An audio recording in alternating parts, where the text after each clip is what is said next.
নমস্কার। 2025 জুলাই 2025 সালের জুলাই মাস এবং কর্কট রাশি কর্কট লগ্ন। কর্কট রাশি কর্কট লগ্নের জাতক জাতিকাদের জন্য মাস ভিত্তিক রাশিফল, অর্থাৎ জুলাই মাস কর্কট রাশি কর্কট লগ্নের জাতক জাতিকাদের ঠিক কিরকম কাটবে, কি থাকছে কোয়ালিটি অফ টাইম সরি রাশিফল আসলে মূলত হচ্ছে গোচর ফল। সঞ্চার, গোচর বা ট্রানজিটে গ্রহদের কি মুভমেন্ট, অবস্থান ইত্যাদি তৈরি হচ্ছে এবং তার ফলে জাতক জাতিকারা কি ধরনের সময়ের মুখোমুখি হতে চলেছেন। কর্কট রাশি কর্কট লগ্ন, সাইন ক্যান্সার, ন্যাচারাল জোডিয়াকের যেটা 4th হাউস, চতুর্থ ঘর। কর্কট রাশি কর্কট লগ্নের জাতক জাতিকাদের 2025-এর জুলাই মাস ঠিক কিরকম কাটবে সেটা জানতে বা বুঝতে গেলে যেটা আমাদের প্রথমেই দেখতে হয় তা হচ্ছে গ্রহদের কি সঞ্চার, মুভমেন্ট ইত্যাদি তৈরি হচ্ছে। তার ভিত্তিতেই এই রাশিফল তৈরি হয়ে থাকে। কর্কট রাশি কর্কট লগ্নের জাতক জাতিকাদের জন্য এই জুলাই মাস খুব তাৎপর্যপূর্ণ, সিগনিফিকেন্ট হতে চলেছে বিভিন্ন কারণে এবং প্রায় সমস্ত প্ল্যানেটদেরই কিছু না কিছু ট্রানজিট কিন্তু দেখা যাচ্ছে এই জুলাই মাসে। এবং এই যে গোচর ফল, এই যে রাশিফল, যাকে জ্যোতিষের পরিভাষায় গোচর ফল বলা হয়, এটা নিয়ে কিন্তু বিশ্বের সমস্ত অ্যাস্ট্রোলজাররা তাদের প্রেডিকশন, মতামত, ভবিষ্যৎবাণী ইত্যাদি দিয়ে থাকেন। কারণ এই গোচর ফল বা রাশিফল মানুষের কাছে অত্যন্ত আগ্রহের এবং মানুষ, আমি দেখেছি, এটার জন্য অপেক্ষা করে থাকেন এবং এটাই খুব স্বাভাবিক। কারণ গোচরের ট্রানজিটের গ্রহদের অবস্থান আমাদের কিন্তু জীবনের যেটা প্রেজেন্ট কোয়ালিটি অফ টাইম সেটাকে কিন্তু বহুল অংশে নিয়ন্ত্রিত করে থাকে। বা গোচরের গ্রহ সঞ্চারগুলো নানা রকম যেটা বার্থ চার্টে ফিক্সড হয়ে রয়েছে সেটাকে অ্যাক্টিভেট করে কিন্তু এই গোচরের গ্রহ সঞ্চার। তো কর্কট রাশি কর্কট লগ্নের জাতক জাতিকাদের রাশি লগ্নে বুধ অবস্থান করে থাকছে জুলাই মাসে এবং 18 জুলাই বুধ বক্র গতিতে যাবে। তারপর পুরো মাসটাই বুধ বক্র গতিতে থাকছে রাশি লগ্নে। রবি এখানে 16 জুলাই গোচর করছে এবং তারপর পুরো মাসটাই থাকছে, প্রথম 16টা দিন রবি থাকছে দ্বাদশে।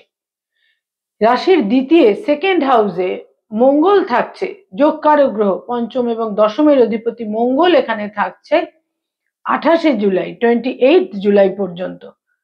28 জুলাই পর্যন্ত মঙ্গল তাদের সেকেন্ড হাউসে থাকছে এবং এই জুলাই মাসে আশা করা যায় আর্থিক ক্ষেত্রে তারা বিশেষ শুভ ফল কিন্তু পাবেন। এবং 28 জুলাই মঙ্গল তাদের থার্ড হাউসে গিয়ে গোচর করবে এবং দ্বিতীয় যেমন যোগকারক গ্রহ মঙ্গল থাকছে, ঠিক সেই রকমই একাদশে একাদশপতি শুক্র অবস্থান করে থাকছে। এখানে শুক্র থাকছে 26 জুলাই পর্যন্ত। 26 জুলাই শুক্র গোচর করবে তাদের দ্বাদশে, অর্থাৎ তাদের দ্বাদশে বা 12th হাউসে শুক্র গোচর করবে। 26 জুলাই পর্যন্ত শুক্র তাদের একাদশে থাকছে। সেকেন্ড হাউসে কেতু থাকছে, কেতুর একটি নক্ষত্রের পরিবর্তন 28 জুলাই, 20 জুলাই বা 20 জুলাই সংঘটিত হবে। কেতু তাদের উত্তর ফাল্গুনী নক্ষত্র থেকে পূর্ব ফাল্গুনী নক্ষত্রে গোচর করবে দ্বিতীয় ঘরে, সেকেন্ড হাউসে। অষ্টমে যথারীতি রাহু থাকছে পুরো মাস, নবমে যথারীতি শনি থাকছে পুরো মাস, কিন্তু 13 জুলাই 13 জুলাই শনি বক্র গতিতে যাচ্ছে। এখানে কিন্তু শনি বক্র গতিতে থাকবে 28 নভেম্বর পর্যন্ত, 28 নভেম্বর পর্যন্ত। আর তাদের জন্য দ্বাদশে 12th হাউসে বৃহস্পতি থাকছে পুরো মাসটাই। 7th জুলাই বৃহস্পতির উদয়, বৃহস্পতি অস্ত গিয়েছিল, বৃহস্পতির 7th জুলাই উদয়। তো এই হচ্ছে মোটামুটি গ্রহাবস্থান কর্কট রাশি কর্কট লগ্নের জাতক জাতিকাদের জন্য। খুব গুরুত্বপূর্ণ এই জুলাই মাস, খুব গুরুত্বপূর্ণ। প্রত্যেকটি 12 মাস অন্তর রাশি লগ্নে রবি গোচর করে, ঠিক 12 মাস অন্তর অন্তর রবি গোচর করে রাশি লগ্নে, কর্কট রাশি, প্রত্যেক রাশি লগ্নেই। এবং কর্কট রাশি কর্কট লগ্নের জন্য রবি গোচর করছে 16 জুলাই। এটা খুব গুরুত্বপূর্ণ দিক তাদের জন্য কিন্তু তৈরি করছে। প্রথমেই বলবো হেলথ বা শরীর স্বাস্থ্য সম্পর্কে। হেলথের ক্ষেত্রে অত্যন্ত যত্নশীল থাকতে হবে, বিশেষভাবে যত্নশীল থাকতে হবে। যাদের কোনো নার্ভ ওরিয়েন্টেড সমস্যা রয়েছে, ঘুমের সমস্যা রয়েছে, তাদের সতর্ক থাকতে হবে। যাদের চোখের সমস্যা রয়েছে সেখানে সতর্কতা প্রয়োজন, এবং কিছুটা যাদের দীর্ঘমেয়াদী কোনো হার্টের সমস্যা রয়েছে সেখানেও কিন্তু টেক কেয়ার করার বিশেষ প্রয়োজন। এছাড়া বাক্য প্রয়োগের ক্ষেত্রে সতর্ক থাকতে হবে, এবং উচ্চ রক্তচাপ জনিত সমস্যার ক্ষেত্রেও কিন্তু সতর্ক থাকতে হবে। আয়ের ক্ষেত্রে, ইনকামের ক্ষেত্রে এই মাসে মোটামুটি প্রথম 3টি সপ্তাহে যথেষ্ট শুভই বলা যেতে পারে। যদি ব্যক্তিগত বার্চার্ট পারমিট করে তাহলে কিন্তু যথেষ্ট শুভ। ব্যয়ভাব প্রবল থাকছে, যথেষ্ট প্রবল থাকছে, বিশেষ করে প্রথম 2টি সপ্তাহ বিশেষভাবে প্রবল থাকছে। কোথাও তারা সঞ্চিত অর্থ ইনভেস্টও করতে পারেন, তবে ব্যয়ের ক্ষেত্র থার্ড উইক থেকে তুলনামূলক কন্ট্রোলড হবে, তবে কোনো অপব্যয় বা অর্থ নষ্টের ক্ষেত্র থাকছে না। যারা কোনোভাবে কোনো মামলা মোকদ্দমা, আইনি সমস্যা, লিটিগেশন ইত্যাদির মধ্যে রয়েছেন তাদের জন্য বলবো অত্যন্ত কেয়ারফুল থাকা উচিত। সমস্ত ক্ষেত্রে চিন্তা ভাবনা করে, আলোচনা করে সিদ্ধান্ত নিতে হবে। পরিস্থিতি কিছুটা, কোনো কোনো ক্ষেত্রে কিন্তু পরিস্থিতি কিছুটা প্রতিকূল হতে পারে। নতুন করে মামলা মোকদ্দমা এই মাসে শুরু করা বিশেষ কিন্তু উচিত হবে না। যারা নতুন করে কোনো মামলা মোকদ্দমা শুরু করতে চাইছেন সেখানেও কিন্তু বিশেষ উচিত হবে না। সঞ্চিত অর্থ এই মাসের প্রথম 2টি সপ্তাহে আইনি কারণে, কোনো লিটিগেশনের কারণে সেখানে একটা অর্থ ব্যয়েরও কিন্তু সম্ভাবনা থাকছে।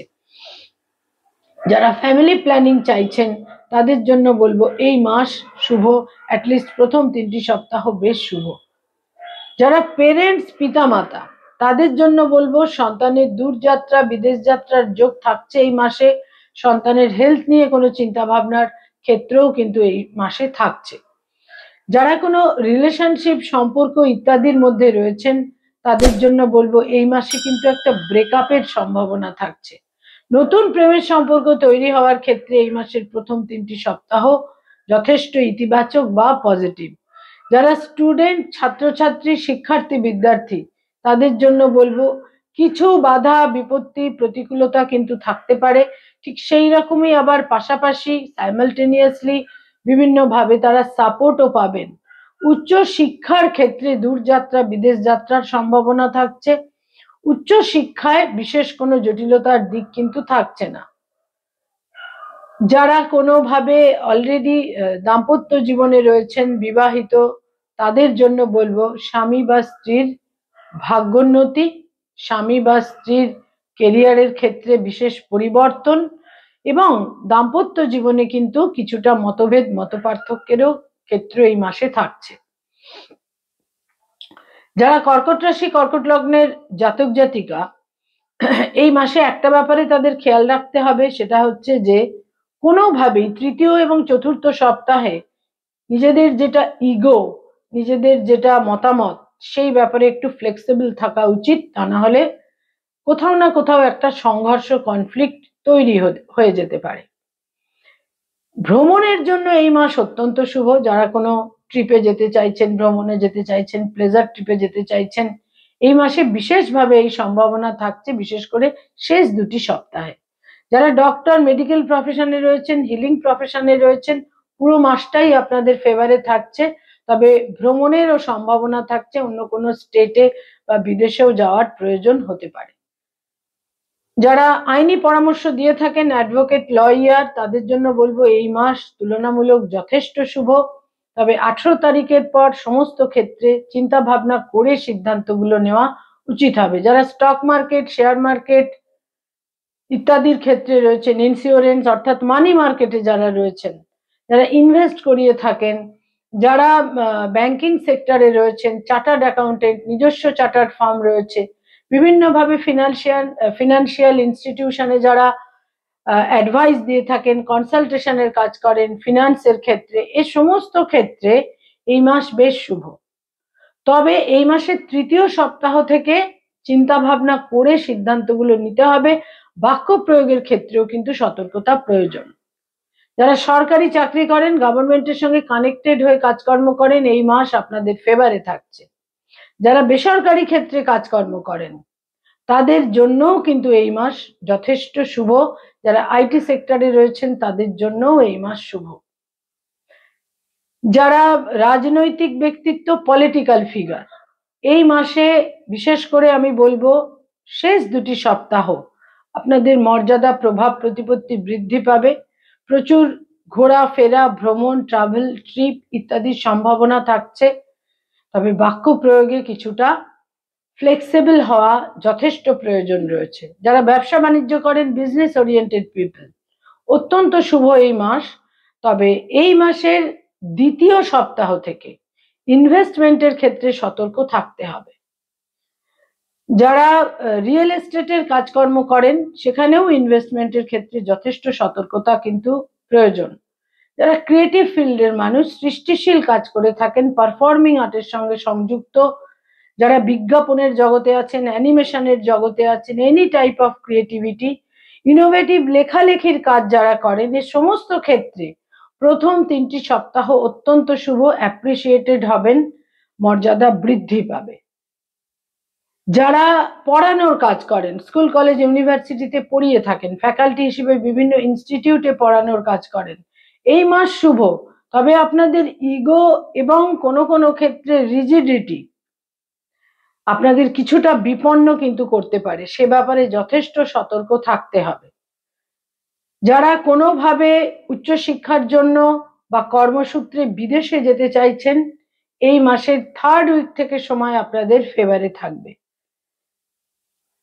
কর্কট রাশি, কর্কট লগ্নের জাতক জাতিকারা কয়েকটি রংকে বা কালারকে এই মাসে দৈনন্দিন প্রাত্যহিক জীবনে ব্যবহার্য জিনিসের ক্ষেত্রে বিশেষভাবে ব্যবহার করতে পারেন, গুরুত্ব দিতে পারেন, বিশেষ শুভ ফল পাবেন। তার মধ্যে বলবো হালকা হলুদ রং, ঘিয়ে রং বা ক্রিম কালার, ইয়েলো রং এবং লাল রং, খুব গাঢ় লাল নয়, যেটা নর্মাল সিঁদুরের মতো যে লাল রং, সেই রংটিকেও গুরুত্ব দিতে পারেন। এবং পিঙ্ক বা গোলাপি রংটিকেও কিন্তু দৈনন্দিন প্রাত্যহিক জীবনে ব্যবহার করতে পারেন, বিশেষ শুভ ফল পাবেন। আর এর সঙ্গে বলবো কয়েকটি ডেট বা তারিখ, যে তারিখ বা ডেটগুলো আপনাদের জন্য অত্যন্ত সিগনিফিকেন্ট এবং ইভেন্টফুল হতে পারে, সেই ডেটগুলোর মধ্যে প্রথমে বলবো 2 তারিখ, 4 তারিখ, 6 তারিখ, 8 তারিখ, 12 তারিখ, 17 তারিখ, 13 তারিখ, 26 তারিখ, 28 তারিখ এবং বিশেষ করে বলবো এই জুলাই মাসের 31 জুলাই, 31 তারিখ। এই ডেটগুলো বিভিন্নভাবে আপনাদের জন্য গুরুত্বপূর্ণ এবং ইভেন্টফুল হতে পারে। কর্কট রাশি, কর্কট লগ্নের জাতক জাতিকাদের জন্য বিভিন্নভাবে এই মাস খুব সিগনিফিকেন্ট হয়ে উঠবে। তবে মনে রাখতে হবে, রাশি লগ্নে 16 জুলাই রবি গোচর করছে। রবি প্রত্যেক বছরই জুলাই মাসের মধ্যভাগে আপনাদের রাশি লগ্নে গোচর করে এবং এই যে পরবর্তী একটা মাস 16 জুলাই থেকে 16 অগাস্ট আপনাদের জন্য অত্যন্ত গুরুত্বপূর্ণ এবং সিগনিফিকেন্ট। নমস্কার।